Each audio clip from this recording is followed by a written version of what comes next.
You're listening to Guts and Grind with Siju and Sajan, making the real estate journey accessible to anyone.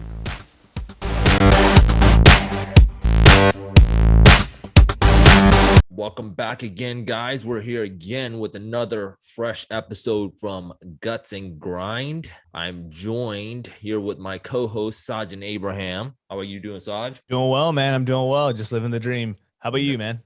Hanging tight, brother. There's tons of work to be done. It's the beginning of the year, so a lot of busyness going on, but it's good though. Good stuff. I do want to begin though by saying we're starting our next series in our whole journey of how you get a rental property for your investment portfolio. And this next series is all about, you've got your offer out there, you've done it, it's been accepted by the seller. And now you as a buyer, some of the due diligence stuff that you have to do to get the deal through the finish line. And so the next set of series of 3 or 4 episodes is going to be all about what are some of the tasks that you have to kind of get done to get that deal completed. There's a lot of things that are tasked to the buyer specifically. And today's episode is all about earnest money and option period monies that are involved in the contract. And we will dive in and talk a little bit about what each of those is and how to get those things completed and those tasks completed. Right, for sure. So like Siju was saying, like this is really just an effort of just getting the ball rolling. Once that offer is accepted, you've done a lot of work. If you go back to the previous episodes in series 1 of this season, it kind of lines out like what you have to do to get to this point. So now the offer's been accepted. And so there's terms that they throw out there: earnest money and option period money as well, right? So I'm going to touch on the earnest money. Basically what that is like it's a deposit, right? And that's determined on, the terms of the agreement that y'all have with the seller. And it's basically a lump sum of money that shows that you're serious. It shows that you're ready to buy, and I'm going to put this money down to show that I'm ready to buy. And so that's basically what earnest money is. Am I missing the mark on that? Or do you have any comments on what earnest money might be? No, you hit it right on the nail. It's just a commitment. It shows a commitment that you as a buyer are serious about closing on this property. Anybody can just say, "Oh yeah, I want that house," right? So earnest money is literally, and generally the rule of thumb is about 1% of the price. So I don't know if you want to mention that, Saj, but like basically, if it's $100,000 house, the general earnest money is about $1,000 that you're going to put down as a commitment. And in some cases, if you really want to extend your offer and make it really serious, you can double down on that too. You could say, "Hey, I'll put $2,000 down on the earnest money if you want to know that I'm super serious." Yeah, I'm glad you brought that up, because it's like it's an opportunity, right, to present yourself in a better light. And so if you put yourself in the seller's shoes and you're getting these offers, especially in a market like this where things are hot, right? And so if you put yourself in the seller's shoes and you say, all right, well, this guy did the standard 1%, but this guy said 2%. Oh, wow. Like he's super serious because he's putting money on the line. And I remember when I first started doing this stuff, even just buying our personal house, I didn't understand the concept of earnest money. I'm like, I said that I was going to I want to buy the house. I'm interested. So like, why do we need to do all this like rigmarole to make it happen? Right. But then when I started thinking on the seller's perspective, they want someone that's serious. They don't want to waste time. Cause really, let's say, for example, you go out there and say, "Hey, I want to buy that house." And it's like, okay. And then you go through this due diligence period of like searching and whatever. You're freezing the opportunity for that seller to move on. Right. Yep. And so that's why this earnest money is important. That's why it comes into play to where, hey, how serious are you? Like, I know you're verbally saying that you're serious, but put your money where your mouth is. And that's basically what earnest money is. Yeah, and you're right. They're essentially taking the deal or halting the deal from anybody else seeing it, right? Whenever they accept that offer, that means that they're not entertaining anybody else. So for them to completely trust you means you better put your money where, you're going to actually complete this thing. So yeah, exactly. I'll give an example. Actually, one of my duplex that I actually was going to purchase, one of the things that I was initially going to put a 1% down, and the seller came back as a negotiation tactic and just said, "Hey, if you put 2% down, they'll take the offer." No, sorry, it's not a duplex. It was one of my homes that I recently purchased. It was a 1% initially that I offered, but then as a renegotiation for them to accept the offer, the seller came back and said, "Hey, put 2% down and I'll take your offer." And I said, "Perfect, done." Because I knew I wanted to buy the house, right? Right.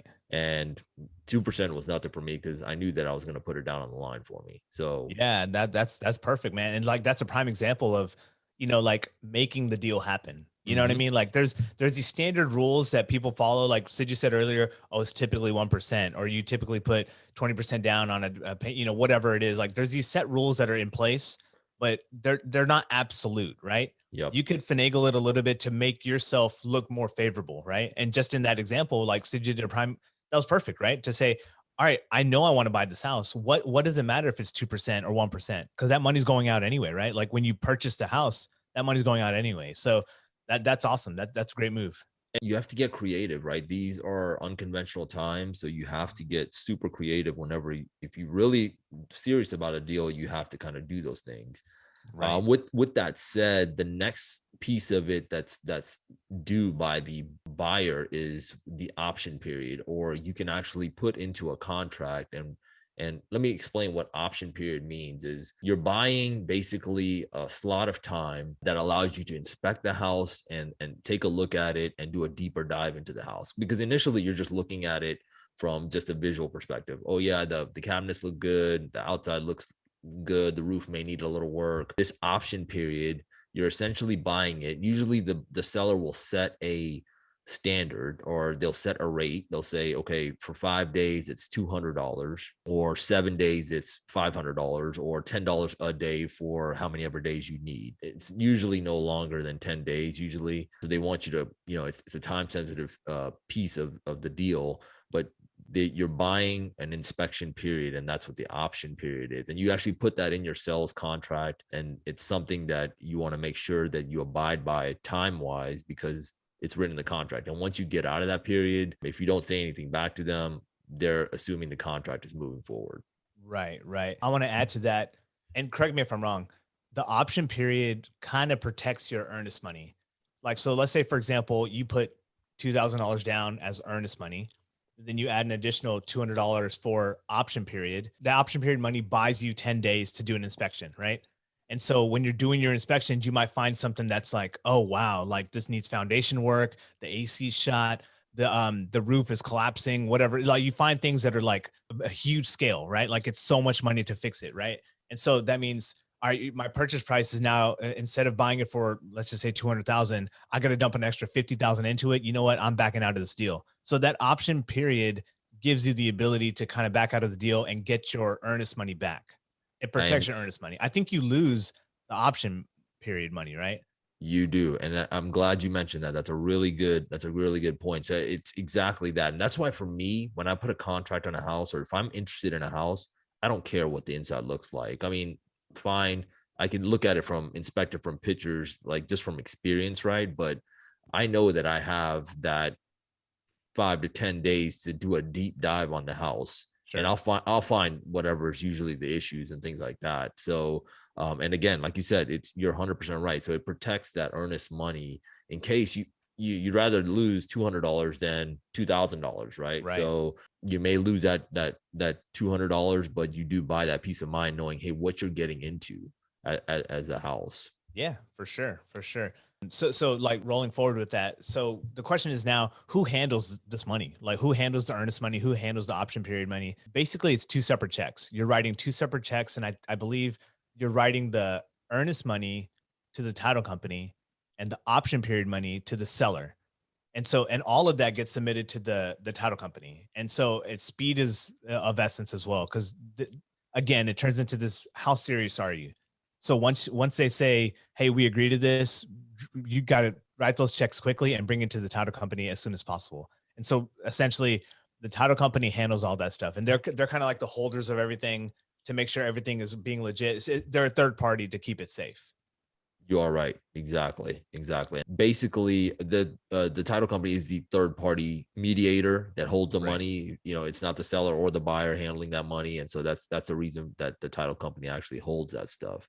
And we touched on it a little bit as far as what's refundable and what's not. Again, the option period, you're literally buying that investment piece of it. So or that inspection piece of it. So you have to abide by it, and you have to, if you renege on that contract after the inspection's done, let's just say you found foundation issues and you're like, I don't want to deal with this house, then you'll probably lose that inspection period money or that option period money. But again, you won't lose your earnest money. Your earnest money is refundable because that sits in line with the contract. Earnest money now, if you get late enough in the contract, meaning, you're a month deep into it and some of the option periods lapsed, you can possibly forfeit that earnest money. So Right. again, keep in mind, this period of the contract is super time sensitive. I think that's the most important thing to take away. You want to make sure that you know that, hey, what your option period is. So you need to line up all the resources you need for your inspectors, whoever you think you want to get in place. So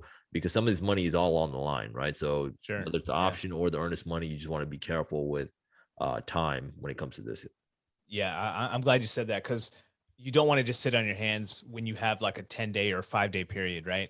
So even before everything's, inked, you probably want to have everyone lined up. You want to have like your inspector and stuff. So that way, as soon as you're able to get access to it, you send them in immediately. So that way the ball can start rolling quickly. So that's something to keep in mind when you're doing these deals.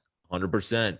So with that said, again, the key things I think to take away from this is, that there's going to be some upfront costs, additional upfront costs, but this is good due diligence time for you. It also is a negotiation tactic is what I want everybody to kind of take away. Even the option periods are a negotiation tactic. I kind of want to touch base on that. Some buyers may say, hey, if you can give me 5 days of option period and just get your inspection in and out and done, boom. That may or may not break the deal, versus So a like 7 to 10 day. to piggyback on that as well, like what I typically do, I buy houses that need work anyway. Like I know that it's going to be extensive. So I write my deals to say no option period. Like if Perfect. you accept my deal, I'm buying it, like, and I'll do a quick close.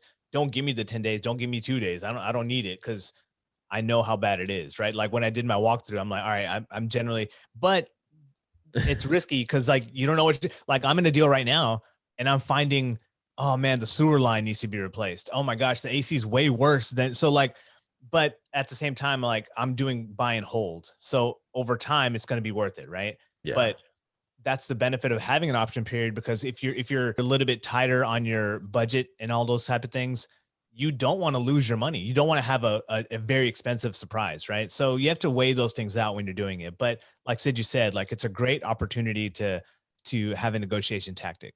Yep, 100%. So again, use this, get creative.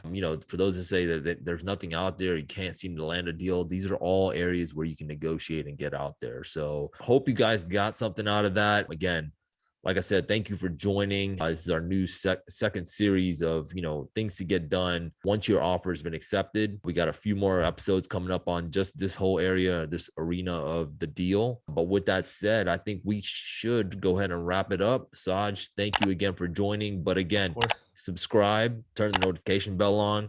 It really helps to get the new episodes that are coming in. You'll be notified by it, and then comment, most importantly. So if you have anything, that's the key. If there's any questions or any comments, or like even if you just want to throw in some insight as well, like we want it to be like a two-way street. It's not just us talking to y'all, but we want to learn from you guys as well. So please comment and do the things that Sid you said, like, subscribe, all that good stuff. Share with your friends.